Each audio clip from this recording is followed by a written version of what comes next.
A cozinha da mansão Almeida era um inferno perfeitamente organizado na véspera de Natal. Dezenas de panelas ferviam, facas cortavam com uma precisão cirúrgica e o cheiro de peru assado, canela e nozes se misturava no ar. O chefe Antoine, com seu chapéu alto e seu rosto sério, regia a orquestra de cozinheiros com gestos curtos e ordens em francês. Tudo estava no ritmo, tudo estava perfeito. Até que a porta se abriu e Dona Beatriz Almeida entrou. O barulho cessou. A energia evaporou. A rainha do gelo tinha chegado para sua inspeção e todos prenderam a respiração. Seus olhos frios varreram a cozinha, não procurando o que estava certo, but o que estava errado. A inspeção começou.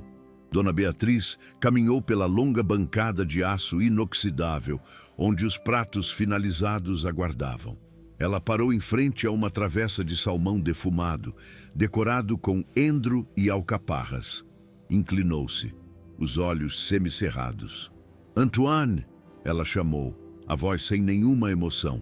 "Este salmão, a fatia principal, está 1 milímetro fora do centro do prato."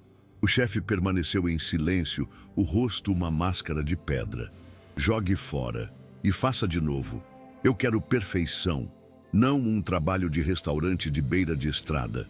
A ordem era tão absurda, tão desproporcional, que um dos ajudantes mais novos deixou escapar um suspiro de incredulidade, que ele rapidamente disfarçou com uma tosse.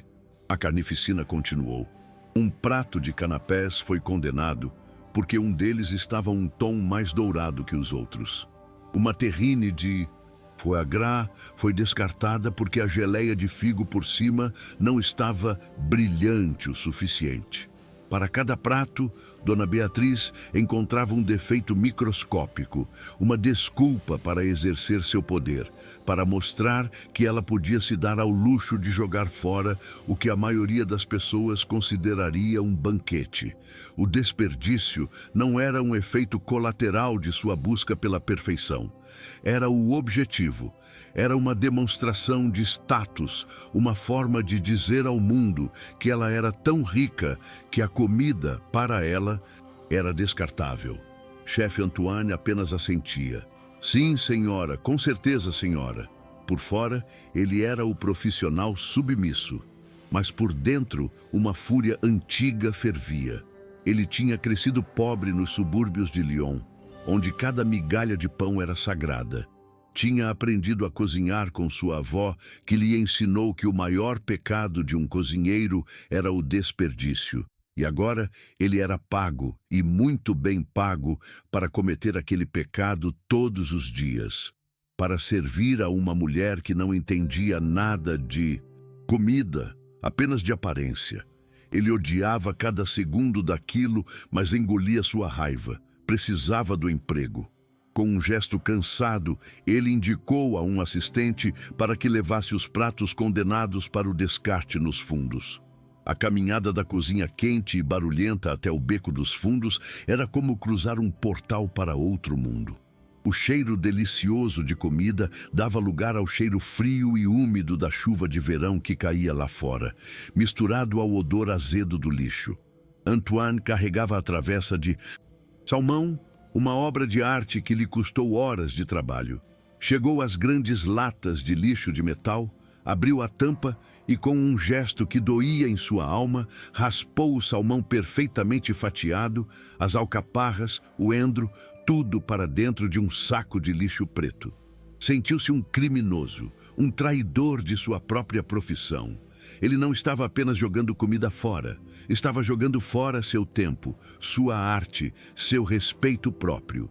Enquanto amarrava o saco, ele ouviu um barulho do outro lado da cerca de ferro que separava a propriedade da rua. Um galho quebrando, uma tosse infantil. Ele congelou. No escuro do beco, sob a luz fraca de um poste, ele viu 3 figuras encolhidas debaixo da marquise de uma loja fechada. Uma mulher e 2 crianças. Estavam molhados, tremendo de frio, e olhavam fixamente na direção das latas de lixo. O coração de Antoine parou. Ele os reconheceu. Era Helena, a lavadeira da mansão. e seus 2 filhos pequenos, Mateu e Sofia. Ele a via às vezes, uma mulher trabalhadora, sempre com um olhar cansado, mas digno. O horror da situação o atingiu em cheio. Eles não estavam apenas se abrigando da chuva, estavam esperando que ele fosse embora para que pudessem procurar comida. A comida que ele acabara de jogar fora. A comida que Dona Beatriz tinha descartado por estar 1 milímetro fora do centro. A bile subiu pela garganta de Antoine. A injustiça era tão brutal, tão visual, que ele se sentiu tonto. O cheiro do salmão que ele ainda sentia nas mãos de repente pareceu o cheiro da podridão. A podridão moral daquela casa, daquela família, de todo aquele mundo de excesso. Naquele exato momento, Helena levantou o olhar e o viu. Seus olhos se cruzaram por cima da cerca, através da chuva fina. O que Antoine viu no rosto dela o quebrou por dentro. Não foi raiva, não foi súplica, foi vergonha. Uma vergonha tão profunda, tão avassaladora, que ele sentiu como se tivesse levado um soco. Ser vista naquele momento de extrema vulnerabilidade, chefe da mansão, era a maior humilhação que ela poderia sofrer. O rosto dela se contraiu de dor, e ela imediatamente agarrou as mãos de seus filhos, puxando-os para longe, desaparecendo na escuridão da rua como se fossem fantasmas. Antoine ficou parado, a chuva molhando seu uniforme, o saco de lixo pesado em sua mão. Ele olhou para o lugar onde a família estava e depois para a comida que ainda precisava jogar fora. Sentiu-se sujo, cúmplice, parte daquela máquina de crueldade e desperdício. Ele, que se orgulhava de sua arte, de sua capacidade de nutrir as pessoas, estava ali, servindo de lixeiro de luxo para uma tirana e, indiretamente, negando comida a uma mãe e seus filhos famintos. A vergonha que ele viu nos olhos de Helena agora queimava dentro de seu próprio peito. Ele não conseguiu jogar o resto fora. Voltou para a cozinha com os outros pratos condenados, o rosto uma máscara impenetrável. Seus assistentes o olharam, curiosos, mas ninguém ousou perguntar. Ele guardou a comida em um canto, longe dos olhos de todos. A imagem de Helena e das crianças não saía de sua cabeça. A dignidade ferida no olhar dela, o tremor de frio nos ombros dos pequenos. Era véspera de Natal, a noite em que o mundo celebrava a esperança e a generosidade. E ele tinha acabado de testemunhar a mais completa ausência de ambas. Lá dentro, a festa começava a tomar forma. Os primeiros convidados chegavam, homens de terno caro e mulheres com joias que valiam mais do que a casa de Helena. Eles passavam pelos funcionários como se fossem invisíveis, suas risadas forçadas ecoando pelos salões de mármore. Ricardo, o filho de Dona Beatriz, estava ao lado da mãe, cumprimentando os convidados com um sorriso polido, mas com olhos vazios. Ele odiava aquelas festas. Odiava a superficialidade, a ostentação, mas ele desempenhava seu papel, o herdeiro do Império Almeida, um príncipe em uma corte de falsidade. Na cozinha, Antoine observava o balé de garçons entrando e saindo com bandejas de champanhe e canapés. Assim, mesma comida que ele tinha quase jogado no lixo, agora refeita, perfeitamente alinhada, pronta para ser consumida por pessoas que não a apreciariam, que mal notariam o que estavam comendo. O desperdício não era apenas no beco. Estava ali, naquelas bandejas, naquelas conversas vazias, naquelas vidas cheias de tudo e, ao mesmo tempo, de nada. A raiva dentro dele crescia, uma pressão que ele não sabia por quanto tempo mais conseguiria conter. Ele pensou em sua própria infância, nos natais em que sua família se reunia ao redor de uma mesa simples, com pouca comida, mas com muito amor e risadas. Aquilo sim era um banquete. O que acontecia na sala de jantar da mansão Almeida não era um banquete. Era um espetáculo de vaidade, uma celebração da ganância. Era uma ofensa ao verdadeiro espírito do Natal. E ele, o chefe francês, o profissional renomado, estava sendo pago para ser o mestre de cerimônias daquela farsa. Naquela noite, algo dentro dele se quebrou. O profissionalismo, a submissão, a paciência, tudo se esgotou. Ele se lembrou do olhar de Helena e tomou uma decisão perigosa, insubordinada, que poderia lhe custar o emprego, a carreira, mas era a única decisão que sua consciência lhe permitia tomar. Ele não seria mais cúmplice, ele era um cozinheiro. E cozinheiros servem para alimentar as pessoas, não o ego de seus patrões ou as latas de lixo. Naquela noite, ele serviria um verdadeiro jantar de Natal. Não na sala de jantar luxuosa, mas ali, em seu santuário. Cozinha quente e barulhenta. E seus convidados de honra não seriam os ricos e famosos. Seria uma lavadeira e seus 2 filhos. Naquela noite fria de Natal, o chefe Antoine entendeu uma verdade simples. A verdadeira fome não estava no estômago daquela mãe, mas na alma de seus patrões.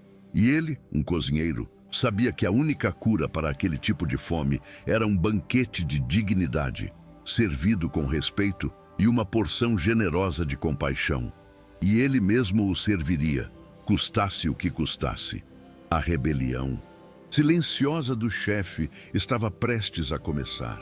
Longe das luzes e do luxo da mansão Almeida, em um bairro pobre e esquecido pela cidade, a noite de Natal de Helena era fria e escura. O pequeno quarto e sala onde morava com os filhos parecia ainda menor e mais gelado com a chuva fina que batia na janela. O aquecedor elétrico, velho e fraco, tinha queimado na semana anterior e ela não teve dinheiro para consertar. Os 3 estavam encolhidos em um único sofá, cobertos por todos os cobertores que possuíam, mas o frio parecia vir de dentro, dos ossos. A geladeira, quando Helena a abriu mais cedo, era um retrato de sua situação. Uma jarra com um resto de água, meio pão e uma caixinha de leite. A vergonha de não poder oferecer aos filhos uma ceia de Natal era uma dor física, um nó em sua garganta que não desfazia. Apesar da fome e do frio, Mateu e Sofia tentavam ser corajosos. Eles não reclamavam, pois viam a tristeza nos olhos da mãe. Em vez disso, tentavam criar sua própria magia de Natal. Pegaram folhetos velhos de supermercado e, com uma tesoura sem ponta, recortaram estrelas e luas para colar na parede. Mateu, o mais velho, desenhou uma árvore de Natal em um pedaço de papelão. E Sofia pintou as bolinhas com um caco de giz. "Ficou linda, mamãe", ela disse com um orgulho que partiu o coração de Helena. Eram crianças boas, que mereciam o mundo, e tudo o que ela podia lhes dar era um quarto frio e um pedaço de pão para dividir. A certa altura, o pequeno Mateu, com seus olhos grandes e sérios, perguntou: "Mãe, o Papai Noel ainda vai passar aqui, mesmo com o aquecedor quebrado?" A pergunta tão inocente foi como uma faca no peito de Helena. Ela engoliu o choro e forçou um sorriso, abraçando os 2 com força. "Claro que vai, meu filho. O Papai Noel sabe que o mais importante do Natal não são os presentes, é o amor. E aqui tem muito amor, não tem?" As crianças concordaram, abraçando-a de volta, e Helena rezou para que, por aquela noite, o amor fosse suficiente para aquecer seus corpos e enganar seus estômagos vazios, pois era a única coisa que ela tinha em abundância para lhes oferecer. Enquanto isso, na mansão Almeida, a festa de Natal estava em seu auge. O salão de festas brilhava, iluminado por uma árvore de 5 metros de altura, enfeitada com cristais que valiam mais do que o carro de Helena. Dezenas de convidados da alta sociedade circulavam pelo ambiente, rindo de piadas sem graça e segurando taças de champanhe. A música de um quarteto de cordas preenchia o ar, mas era uma música fria, sem alma, apenas um ruído de fundo para as conversas sobre ações, viagens à Europa e a última fofoca do clube. Era um espetáculo de opulência, uma celebração não do Natal, mas do dinheiro. Os funcionários, de uniforme impecável, moviam-se entre os convidados como fantasmas, as bandejas de prata flutuando pelo salão. Eram invisíveis. Os convidados pegavam um canapé ou uma taça, sem nem mesmo olhar para a pessoa que os servia, sem um obrigado, sem um pingo de reconhecimento. Eram parte da decoração, autômatos pagos para tornar a noite perfeita.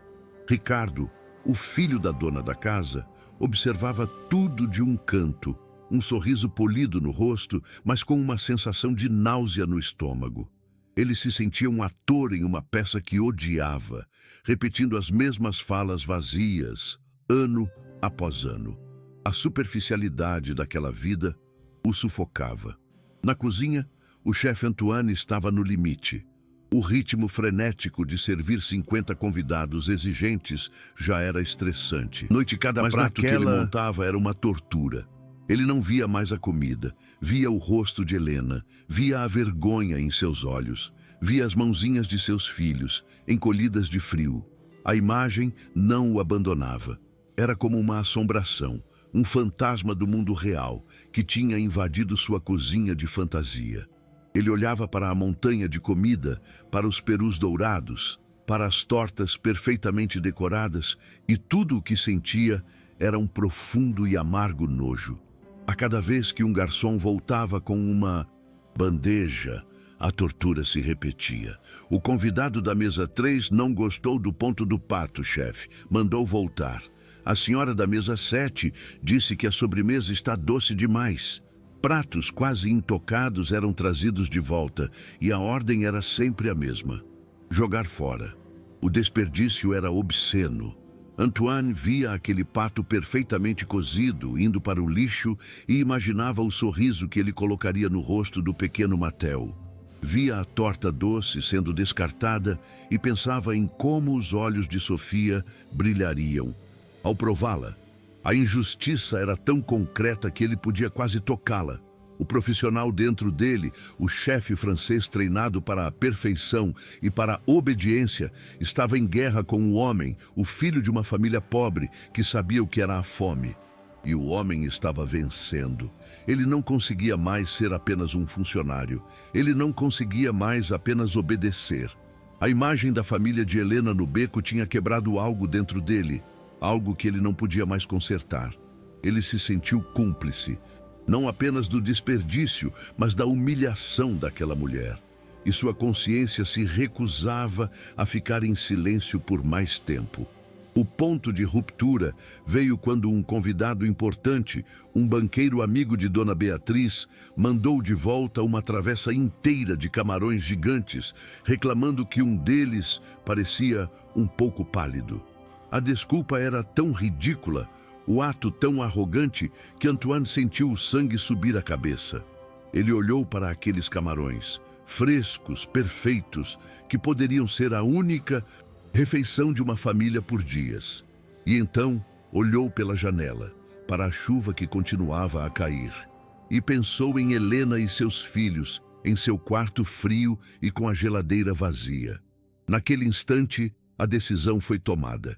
Ele não disse nada a ninguém, apenas respirou fundo e uma calma perigosa tomou conta dele. A calma de um homem que está prestes a fazer o que é certo, não importa as consequências. Ele desamarrou o nó de seu avental branco, um gesto simbólico de desobediência. Deixou as ordens de lado e passou o comando da cozinha para seu sous-chefe. "Cuide de tudo, preciso de ar", redisse a voz firme. Ninguém ousou questionar. O chefe caminhou para a porta dos fundos, a mesma que levava ao beco do lixo, mas desta vez ele não estava indo para jogar comida fora. Estava indo para resgatar um pouco de sua própria humanidade. Ele abriu a porta dos fundos, deixando o som abafado da festa para trás e sentindo a chuva fria em seu rosto. Não sabia exatamente qual era o seu plano. Sabia apenas que não podia deixar aquela noite terminar daquele jeito. Não podia ir para casa e dormir, sabendo que a poucos quilômetros dali, 2 crianças passariam a noite de Natal com fome, sonhando com a comida que ele jogava no lixo. A injustiça Era um prato que ele se recusava a servir. E naquela noite, mesmo que fosse a última coisa que fizesse naquele emprego, ele iria mudar o cardápio da casa. Serviria um prato que não estava no menu. Dignidade.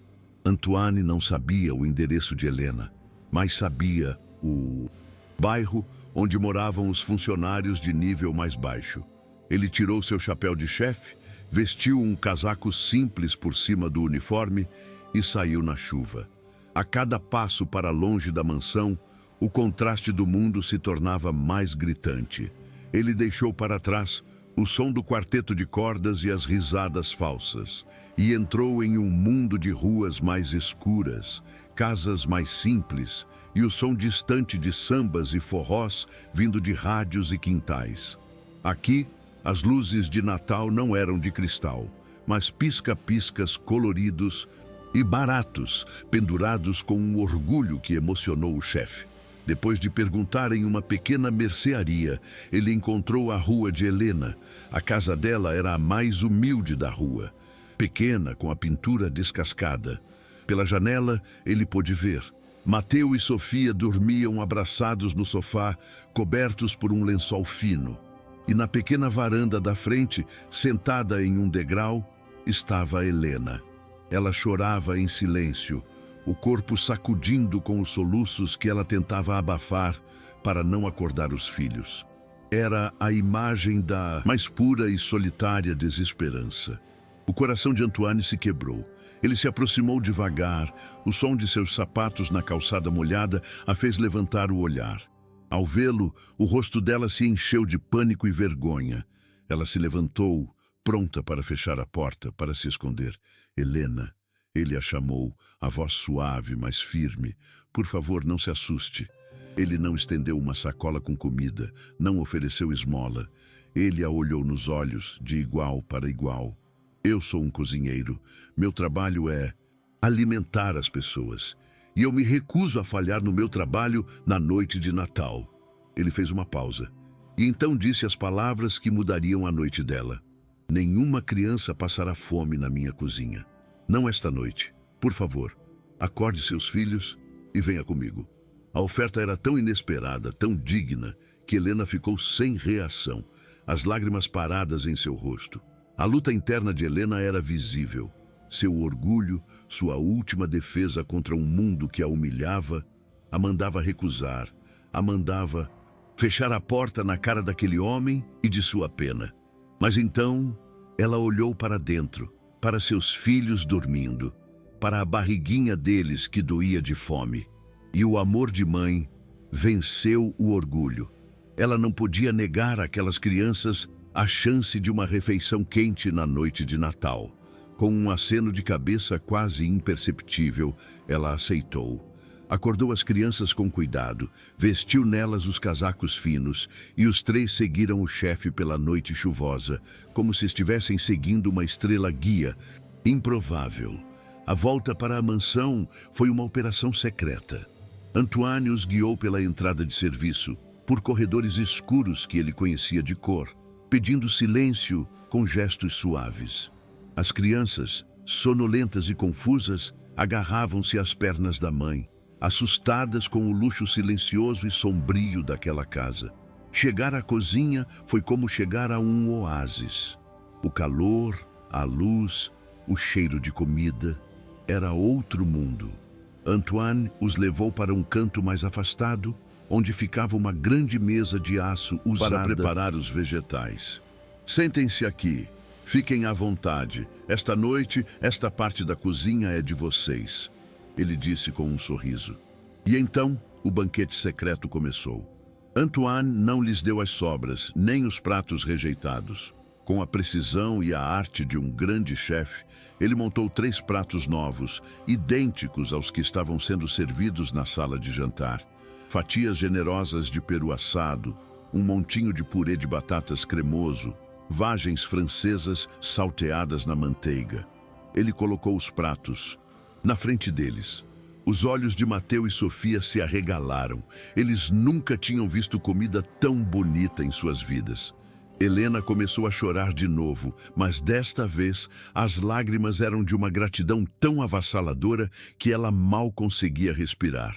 As crianças comeram, no início com hesitação, quase com cerimônia. Mateu pegou um pedaço de peru com o garfo, olhou para a mãe como se pedisse permissão e então o colocou na boca. A expressão de pura felicidade que tomou conta do rosto do menino foi o pagamento que Antoine precisava. Sofia, a pequena, comeu o purê de batatas com uma colher, os olhinhos fechados de prazer. Helena, vendo a alegria de seus filhos, finalmente se permitiu comer também. Cada garfada era um misto de sabores deliciosos e de uma emoção que a sufocava. Era mais do que uma refeição. Era um ato de amor, um resgate. Antoine o servia como se fossem os convidados mais importantes do mundo. Trouxe suco de uva, que ele disse ser o vinho especial das crianças. Para Helena, ele serviu uma pequena taça de vinho de verdade. Para celebrar, ele disse, simplesmente. E enquanto eles comiam, ele se manteve por perto, não como um chefe, mas como um guardião, garantindo que ninguém os incomodasse. Ele tinha dito à sua equipe que aquela era uma inspeção sanitária surpresa e que ninguém deveria se aproximar daquela área. A desculpa era fraca, mas o respeito que todos tinham por ele foi o suficiente para manter a curiosidade à distância. O banquete continuou com a sobremesa. Antoine lhes trouxe fatias de uma torta de nozes com chocolate decorada com frutas vermelhas. Para as crianças, ele adicionou uma bola de sorvete de creme. A alegria de Mateu e Sofia era tão contagiante que até a atmosfera da cozinha pareceu mudar, ficar mais leve. Eles riam baixinho, os rostos sujos de chocolate. Helena, pela primeira vez em meses, riu junto. Uma risada genuína que vinha do fundo da alma. E Antoine, observando a cena, sentiu uma satisfação profissional e humana que ele não sentia há anos. Aquela era a verdadeira gastronomia. Aquilo era alimentar a alma. De repente, a porta da cozinha se abriu. Um garçom entrou, o rosto pálido. «Chefe, Dona Beatriz está vindo para cá». O pânico se instalou. A rainha do gelo estava a caminho. Antoine agiu com a velocidade de um raio. «Rápido! Para dentro! Silêncio!» Ele empurrou Helena e as crianças para dentro de uma grande despensa, onde guardavam os grãos e as farinhas, e fechou a porta um segundo antes de Dona Beatriz entrar na cozinha com seu ar de superioridade. A tensão era quase insuportável. Um único barulho, uma tosse, um espirro e tudo estaria perdido.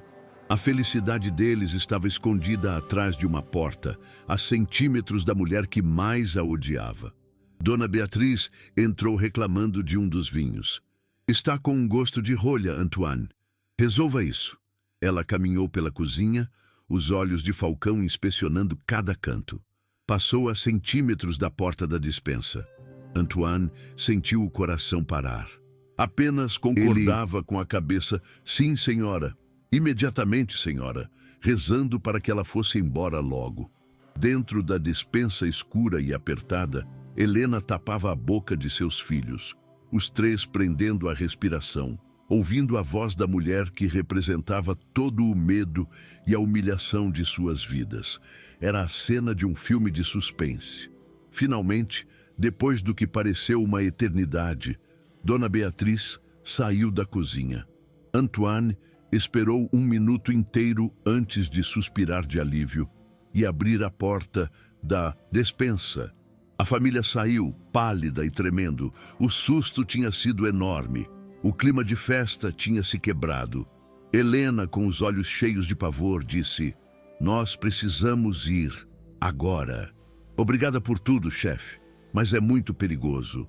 Antoine entendeu.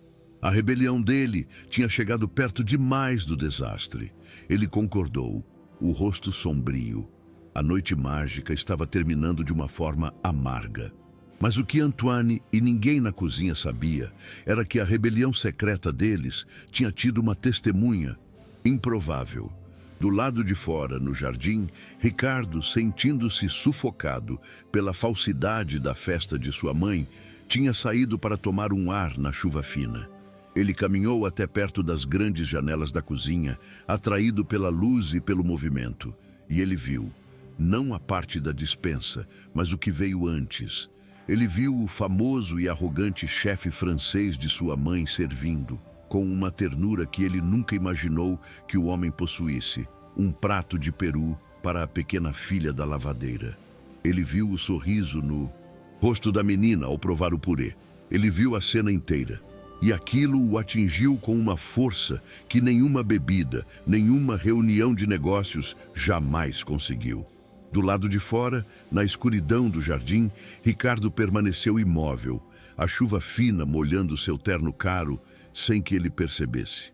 A cena que ele testemunhou através da janela da cozinha não fazia o menor sentido em seu mundo. Ele viu o chefe Antoine, um homem que ele conhecia como um profissional arrogante e caríssimo, curvar-se para servir um prato fumegante a uma criança suja de fuligem. Viu a mãe da criança, a lavadeira Helena, chorando em silêncio enquanto comia. E viu, nos olhos das crianças, uma alegria tão pura e desesperada que o atingiu como um soco no estômago. Ele estava assistindo a um ato de rebelião, um banquete secreto acontecendo nos bastidores de sua própria e falsa celebração de Natal. O primeiro instinto de Ricardo foi a irritação de um homem rico. Que absurdo era aquele! O chefe estava quebrando todas as regras, colocando em risco a reputação da festa, da família. Ele estava, na prática, roubando comida para dar aos pobres. Mas então, ele olhou para o salão de festas de onde ele tinha acabado de fugir. Viu, através de outra janela, os convidados rindo, as taças de champanhe, a montanha de comida intocada na mesa do banquete. E depois olhou de volta para a cozinha, para o prato simples de peru e purê que parecia o maná dos céus para aquelas crianças. E pela primeira vez em anos, ele sentiu vergonha. Uma vergonha profunda por sua vida, por sua festa, por sua família. Ele continuou a observar, fascinado, escondido nas sombras do jardim. Viu quando a porta da cozinha se abriu e sua mãe, Dona Beatriz, entrou. Ele prendeu a respiração. Conhecia o temperamento de sua mãe, sua crueldade fria.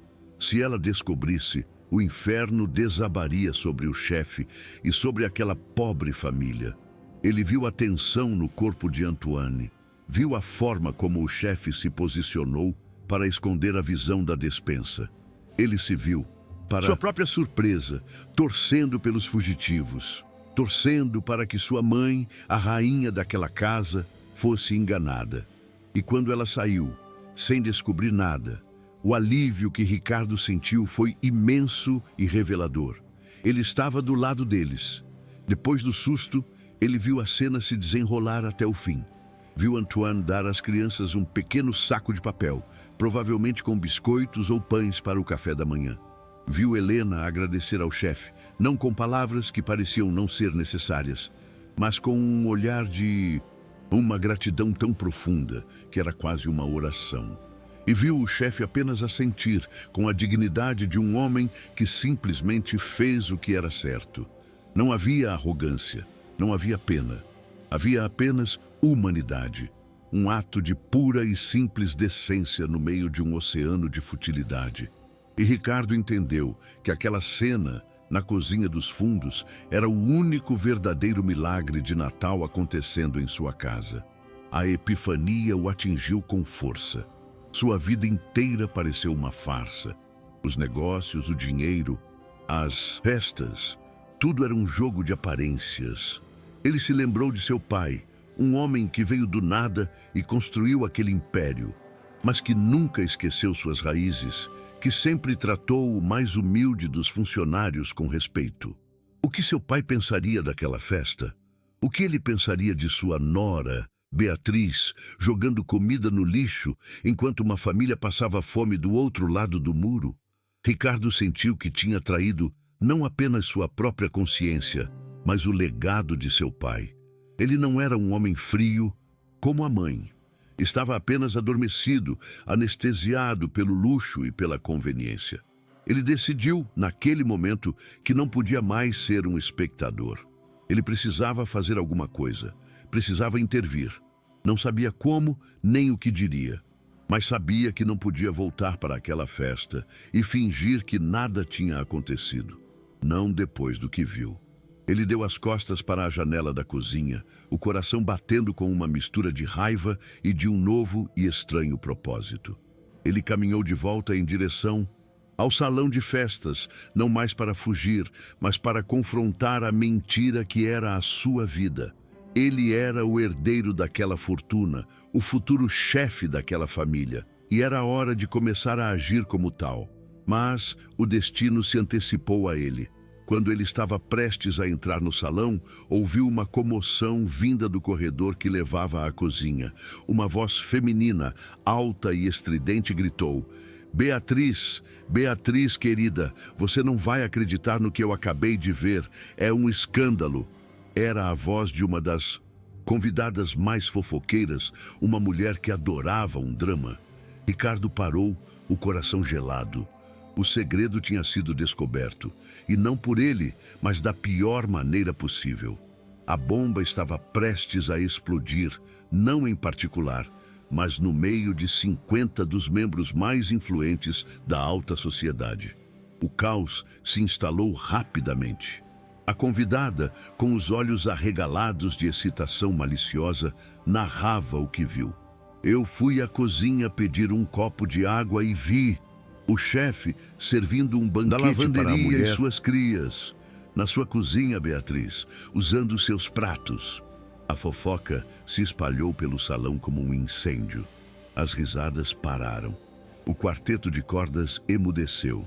Todos os olhares se viraram para Dona Beatriz, esperando sua reação. O rosto dela, que antes era de uma calma superior, se transformou lentamente em uma máscara de fúria gelada. A humilhação para ela era a pior de todas, uma humilhação pública. "Onde eles estão?" ela perguntou, a voz baixa e trêmula de raiva. "Ainda estão lá", a convidada respondeu, deliciada. Beatriz se virou e marchou em direção à cozinha, seguida por um séquito de convidados curiosos, ansiosos para assistir à execução. Ricardo ficou paralisado por um segundo. Era a chance dele de não fazer nada, de deixar a mãe resolver como sempre. Mas a imagem do sorriso no rosto da pequena Sofia ao comer o purê veio à sua mente. A imagem da dignidade silenciosa de Helena. E ele soube que não podia mais se esconder. Ele seguiu a multidão, não como um espectador, mas como um participante que estava prestes a escolher seu lado na batalha final. A cena na cozinha foi exatamente como ele temia. Antoine estava ajudando Helena e as crianças a saírem discretamente pela porta dos fundos, quando o grupo, liderado por Beatriz, invadiu o local. Eles foram pegos em flagrante. Helena se encolheu, puxando os filhos para trás de si. Antoine, no entanto, se postou na frente deles, como um soldado protegendo civis. Ele não parecia assustado, apenas cansado. Ele olhou para Dona Beatriz com um desafio silencioso. O profissional submisso finalmente dando lugar ao homem de princípios. A cozinha, antes um lugar de calor, agora era um tribunal frio e cruel. "O que significa esta pouca vergonha?" Beatriz gritou, a voz ecoando pelas paredes de azulejo. "Como você ousa trazer este lixo para dentro da minha casa na noite de Natal?" Ela apontou para Helena e as crianças como se fossem ratos. "E você?" Ela se virou para Antoine. "Você, em quem depositava minha confiança, alimentando ladrões com a minha comida. Você está demitido, fora da minha casa, agora." A sentença foi dada com a força de uma guilhotina, na frente de todos. Helena começou a chorar. As crianças, sentindo o terror da mãe, se agarraram às pernas dela, chorando também. A multidão de convidados observava, alguns com pena, outros com um prazer doentio. Era o grande entretenimento da noite, a humilhação pública de um chefe renomado e de uma família pobre. Beatriz saboreava o momento, Ela estava no controle, tinha reafirmado seu poder, mostrou a todos que em seu reino a compaixão era uma ofensa punível com a expulsão. Ela tinha restaurado a ordem, a sua ordem. O que ela não esperava era que houvesse uma rebelião dentro de seu próprio sangue, de seu próprio herdeiro. E a rebelião estava prestes a começar, mudando para sempre o equilíbrio de poder daquela família. Ricardo assistiu a tudo em silêncio, o coração batendo forte contra as costelas. Ele viu a crueldade de sua mãe, a dignidade de Antoine, a dor de Helena, o medo das crianças, e sentiu a náusea que o acompanhava há anos se transformar em uma clareza absoluta. Ele não podia mais viver daquele jeito. Não podia mais ser cúmplice daquela podridão moral disfarçada de elegância. A escolha que ele precisava fazer não era apenas sobre aquela noite, sobre aquelas pessoas. Era sobre sua própria alma. Era sobre o tipo de homem que ele queria ser, o filho de sua mãe ou o neto de seu pai. Enquanto Beatriz gritava para os seguranças